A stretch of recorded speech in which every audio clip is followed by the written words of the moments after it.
Hello guys, তো আজকে বাজার থেকে আমি চিকেন নিয়ে এসেছিলাম, দেশি চিকেন। তো এখানে চিকেনগুলো ধোয়া হয়ে গেছে, দেখতে পাচ্ছ তোমরা কত সুন্দর করে।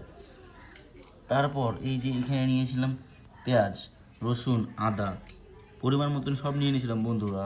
নিজে হাতে আজকে চিকেন রান্না করে খাবো। তারপর 4টা আলু এখানে ফালা ফালা করে কেটে নিয়েছি বন্ধুরা। আর মাংসের মধ্যে এত সুন্দর আলু এরকম গোটা গোটা কেটে দিতে লাগে বন্ধুরা, তাহলে দেখতে সুন্দর লাগে। সব হচ্ছে কাঁচরা বন্ধুরা।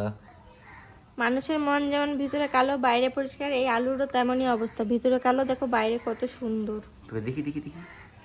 তো বন্ধুরা এই দেখতে পাচ্ছ, তো আজকে আমার বুনুর দ্বারা মাংস রান্না করাবো বন্ধুরা। পুরো চোখে দেখতে পাচ্ছি। সো কড়াইয়ের মধ্যে মাংস নিয়ে নেওয়া হয়ে গেছে। তারপর এখন এই যে রসুনগুলো এখানে গ্রেট করে দিচ্ছি এর মধ্যে, ঠিক আছে। এখানে পেঁয়াজ, আদা, রসুন সব গ্রেট করে দেব। তারপর আদা গ্রেট হয়ে যাচ্ছে এখানে বন্ধুরা, ভালো মতন করে সব কিছু এখানে ঘষে নেব। এটা হচ্ছে নতুন স্টাইলের চিকেন রান্না, একবার খাবেন বারবার চাবেন। তারপর এই পেঁয়াজগুলো সুন্দর করে এখানে দিয়ে দেবো বন্ধুরা। সব পেঁয়াজ দিয়ে দেওয়া হয়ে গেল। আর এখানে আমার বউ পেয়ারি, এ পেয়ারি তুমি কে খারায় রে। জামাটা দেখ কেমন হয়ে আছে, তুই ভিডিও বানাচ্ছিস। তারপরে এর মধ্যে এখন বন্ধুরা কেটে রাখা আলুগুলো দিয়ে দেবো সুন্দর করে।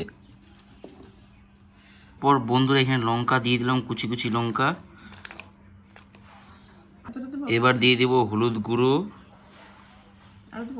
তারপর দিয়ে দেবো এখানে জিরার গুঁড়ো।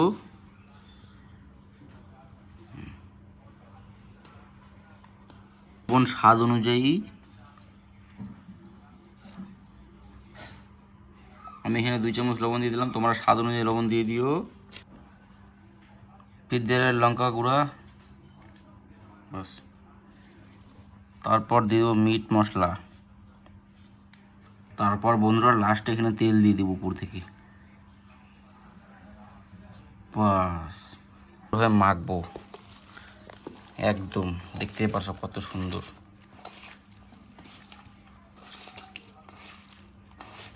পুরো কষলা কষলা মাখবো যাতে লঙ্কা গুঁড়ো যাতে সব একটু মিশে মিশে যায়, আর মশলাটা ভালো মতন যাতে গ্রেড হয়ে যায়। সব মাংসগুলো মাখবো, একটা মাংস সাদা সাদা যাতে না থাকে। দেখতে থাকো বন্ধুরা কত সুন্দর লাগতেছে এটা মাংসটা, ওয়াও। বন্ধ হয় না রে, খারাপ হয়ে গেছে।